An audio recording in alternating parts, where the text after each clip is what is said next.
अस्सलामुअलैकुम दोस्तों, मैं वफ़ा लांगा और आपको अपने चैनल ग्रामर इन डिटेल में खुशामदीद कहता हूँ। अगर आप नए और चैनल को सब्सक्राइब नहीं किया है तो चैनल को सब्सक्राइब करें, बेल आइकन को प्रेस करें ताकि आपको ग्रामर के हवाले से मज़ीद वीडियोस की इन्फॉर्मेशन मिलती रहे। आज हम डिस्कस करेंगे डाई ट्रांजिटिव वो मेक कि हम इसको एक्टिव वॉइस से पैसिव वॉइस में कैसे चेंज करेंगे। इसको चेंज करने से पहले हम डाई ट्रांजिटिव वर्ब की डेफिनेशन की तरफ बढ़ते हैं। डाई या डी के मानी है दो, ट्रांजिटिव वर्ब जो पैसिव वॉइस में चेंज हो सकता है, वर्ब जो एक्शन जाहिर करता है उसे हम डाई ट्रांजिटिव वर्ब कहते हैं। Those verbs which need two objects, याद रखें ऐसे वर्ब्स जिनको दो ऑब्जेक्ट की जरूरत हो, and can be changed in passive voice into 4 ways. और हम इनको पैसिव वॉइस में कितने तरीके में चेंज कर सकते हो? 4 तरीके में। उनको हम डाई या डी ट्रांजिटिव वर्ब्स कहते हैं। डाई ट्रांजिटिव वर्ब्स को दो ऑब्जेक्ट की जरूरत होती है, एक डायरेक्ट ऑब्जेक्ट की और एक इनडायरेक्ट ऑब्जेक्ट। याद रखें डायरेक्ट ऑब्जेक्ट के मानी है ऑल नॉन लिविंग्स, जितने भी गैर जानदार है उनको हम क्या कहते हैं? Direct object. और जितने भी लिविंग्स हैं, all livings are called indirect object, जितने भी जानदार है उनको हम इनडायरेक्ट ऑब्जेक्ट कहते हैं। तो all non livings are called direct object and all livings are called indirect object. Ditransitive verbs को दो ऑब्जेक्ट की ज़रूरत की होती है, क्योंकि जब आप इनके साथ एक ऑब्जेक्ट लगाएंगे कभी कभार मानी मुकम्मल नहीं होता, कभी कभार गलत मानी देता है और कभी कभार बिल्कुल अलग मानी देता है। जैसे मैं कहता हूँ ई मेक्स मी, तो यहाँ पे ये मानी मुकम्मल नहीं दे रहा, गलत मानी दे रहा है, वो मुझे बनाता है। अब मैं थोड़ी कोई गाड़ी हूँ या कोई चीज़ हूँ जो मुझे बनाएगा, तो इसके लिए दोनों ऑब्जेक्ट की ज़रूरत होती है। अगर मैं दूसरा तरीका लिखूँ कि ई मेक्स टी, वो चाय बनाता है, अब सवाल रेज होता है कि वो चाय किसके लिए बनाता है। क्लियर? सो इसके लिए आपने दोनों ऑब्जेक्ट को लगाना है। जैसे अब मैं कहता हूं ई मेक्स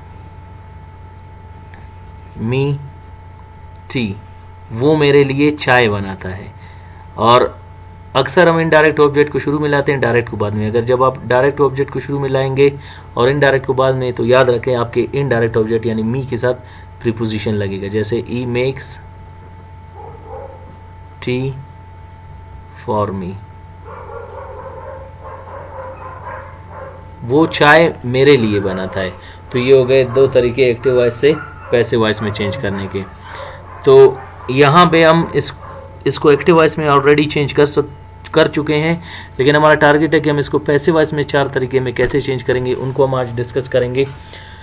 सिंपल सेंटेंसेस को हम डिस्कस करेंगे कि सिंपल सेंटेंसेस है क्या, और दो sentences which make simple statement, जो सादा बयान जाहिर करें। और आज इनको हम चेंज करेंगे अपने modal auxiliary verb use to के साथ। यूज टू के हवाले से मैं आपको कुछ इन्फॉर्मेशन दूँ। कुछ ग्रामरियन कहते हैं यूज टू एक स्ट्रक्चर है और कुछ कहते हैं ये एक मॉडल एक्सिलरी वर्ब है। और अगर ये मॉडल एक्सिलरी वर्ब है हम इसको पैसिव में कैसे चेंज करेंगे, और ये एक स्ट्रक्चर है तो हम इसको कैसे चेंज करेंगे, आज हम इसको डिस्कस करेंगे कि बतौर मॉडल एक्सिलरी वर्ब इसको पैसिव में कैसे चेंज किया जाएगा। और इसको हम यूज़ करते हैं पास्ट हैबिट्स और एक्शंस के लिए। पास्ट हैबिट्स और एक्शंस के लिए, माजी के आदत और हरकत के लिए। हैबिट्स यानी वो जो माजी में कोई आदत था आपका, अब आप छोड़ चुके, और एक्शन कोई काम जो आप माजी में करते थे लेकिन आप उसको करना छोड़ चुके, तो इसके लिए हम यूज़ करते हैं वो modal auxiliary verb use to. इसके चेंज करने के दो तरीके इस तरह होंगे एक्टिव वॉइस में कि he used to make me tea, वो मेरे लिए चाय बनाया करता था। He used to make tea for me, वो चाय मेरे लिए बनाया करता था। मेन टारगेट है इसको पैसिव में कैसे चेंज करें। याद रखें जब आप सब्जेक्ट यानी ई को जब बाय इम बनाकर ऑब्जेक्ट की जगह पे लाते हैं, तो यहाँ पे हम इसको ऑब्जेक्ट नहीं कहते, बल्कि हम यहाँ पर इसको कहते हैं एजेंट। और एजेंट को उर्दू में कहते हैं काम करने वाला। और इसकी डेफिनेशन क्या है? It tells us who does an action, जुमले में काम कौन कर रहा है। तो याद रखें यहाँ पे बाय इम यानी उसके ज़रिए काम करवाया जा रहा है, तो जुमले में काम ई कर रहा है। और जब पैसिव में आप ऑब्जेक्ट की जगह पे लाएंगे तो बाय इम में चेंज होगा। और जब आप इनडायरेक्ट ऑब्जेक्ट और डायरेक्ट ऑब्जेक्ट को जब आप सब्जेक्ट की जगह पे लाएंगे, यानी मी को आई बनाएंगे और टी को एज इट इज़ लिखेंगे, तो यहाँ पे ये सब्जेक्ट तो कहलाएगा, लेकिन ये doer of an action subject नहीं, बल्कि इसको हम टाइटल या टॉपिक सब्जेक्ट कहेंगे। टाइटल और टॉपिक सब्जेक्ट को उर्दू में कहते हैं उन्वान, यानी जिसके बारे में बात कर रहे हो। टाइटल सब्जेक्ट की डेफिनेशन क्या है? पर्सन, प्लेस और a thing in a sentence which we are talking about. कोई शख्स, जगह या चीज़ जिसके बारे में हम बात कर रहे हैं उसको हम टाइटल सब्जेक्ट कहते हैं। फर्स्ट और सेकंड सेंटेंस में हम आई के बारे में बात कर रहे हैं, ये पर्सन है, और थर्ड एंड फोर्थ सेंटेंस में हम थिंग यानी टी के बारे में बात कर रहे हैं। तो इसको पैसिव वॉइस में चेंज करने का तरीका ये होगा, I used to be made by him tea, I used to be made tea by him, tea used to be made by him for me, tea used to be made for me by him. मेरे लिए उसके ज़रिए चाय बनाया जाता था, मेरे लिए चाय उसके ज़रिए बनाया जाता था, चाय उसके ज़रिए मेरे लिए बनाया जाता था, चाय मेरे लिए उसके ज़रिए बनाया जाता था। नेक्स्ट हमारे पास है नेगेटिव सेंटेंसेस यानी मनफी जुमले। Those sentences in which we deny the statement, reject the statement and refuse the statement are called negative sentences यानी मनफी जुमले, जिनमें हम बयान को इनकार करते हैं, रद्द करते हैं और नहीं मानते। He used not to make me tea, he used not to make tea for me, I used not to be made by him tea, I used not to be made tea by him, tea used not to be made by him for me, tea used not to be made for me by him। Translation कुछ इस तरह होगा, वो मेरे लिए चाय नहीं बनाया करता था, वो चाय मेरे लिए नहीं बनाया करता था, मेरे लिए उसके ज़रिए चाय नहीं बनाया जाता था, मेरे लिए चाय उसके ज़रिए नहीं बनाया जाता था, चाय उसके ज़रिए मेरे लिए नहीं बनाया जाता था, चाय मेरे लिए उसके ज़रिए नहीं बनाया जाता था।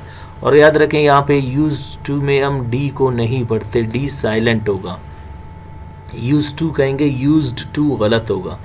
इंटरोगेटिव सेंटेंसेस सवालिया जुमले, those sentences in which we ask questions are called interrogative sentences. Use he to make me tea, use he to make tea for me, use I to be made by him tea, use I to be made tea by him, use tea to be made by him for me, use tea to be made for me by him। क्या वो मेरे लिए चाय नहीं बनाया करता था, क्या वो चाय मेरे लिए नहीं बनाया करता था, क्या चाय उसके ज़रिए मेरे लिए नहीं बनाया जाता था, क्या मेरे लिए उसके ज़रिए चाय नहीं बनाया जाता था, क्या मेरे लिए चाय उसके ज़रिए नहीं बनाया जाता था, क्या चाय उसके ज़रिए मेरे लिए नहीं बनाया जाता था, क्या चाय मेरे लिए उसके ज़रिए नहीं बनाया जाता था, क्या उस चाय मेरे लिए उसके ज़रिए बनाया जाता था। सवालिया है तो नहीं, इसमें नहीं आएगा। ट्रांसलेशन कुछ इस तरह होगा, क्या मेरे लिए उसके ज़रिए चाय नहीं बनाया जाता था, क्या मेरे लिए चाय उसके ज़रिए बनाया जाता था, क्या मेरे लिए चाय उसके ज़रिए, क्या मेरे लिए उसके ज़रिए चाय बनाया जाता था, क्या मेरे लिए चाय उसके ज़रिए बनाया जाता था, क्या चाय उसके ज़रिए मेरे लिए बनाया जाता था, क्या चाय मेरे लिए उसके ज़रिए बनाया जाता था, यानी माजी में, अब नहीं। फॉर्मल सेंटेंसेस रस्मी जुमले, those sentences in which we ask questions, deny the statement and we ask them in a formal and polite way. वो जुमले जिनमें हम सवाल पूछते हैं, बयान को इनकार करते हैं, उन्हें रस्मी तरीके से, अदबी तरीके से और अपने से बड़ों के साथ या जिनके साथ आप क्लोज नहीं हो उनके साथ यूज़ करते हैं।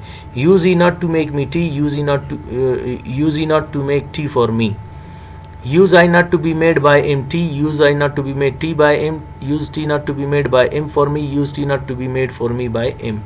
क्या वो मेरे लिए चाय नहीं बनाया करता था, क्या वो चाय मेरे लिए नहीं बनाया करता था, क्या मेरे लिए उसके ज़रिए चाय नहीं बनाया जाता था, क्या मेरे लिए चाय उसके ज़रिए नहीं बनाया जाता था, क्या चाय उसके ज़रिए मेरे लिए नहीं बनाया जाता था, क्या चाय मेरे लिए उसके ज़रिए नहीं बनाया जाता था।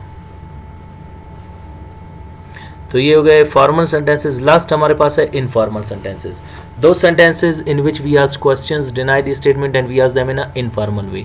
वो जुमले जिनमें हम सवाल पूछते हैं, बयान को इनकार करते हैं, उन्हें गैर रस्मी तरीके से, बेअदबी तरीके से, अपने से छोटों के साथ, दोस्ताना माहौल में या जिनके साथ आप क्लोज है उनके साथ यूज़ करेंगे, अपने दोस्तों के साथ। यूज टू का नॉट शॉर्ट फॉर्म होगा usen't to, usen't he to make me tea, usen't he to make tea for me, Usn't I to be made by him tea, usn't I to be made tea by him, usn't tea to be made by him for me, usn't tea to be made for me by him।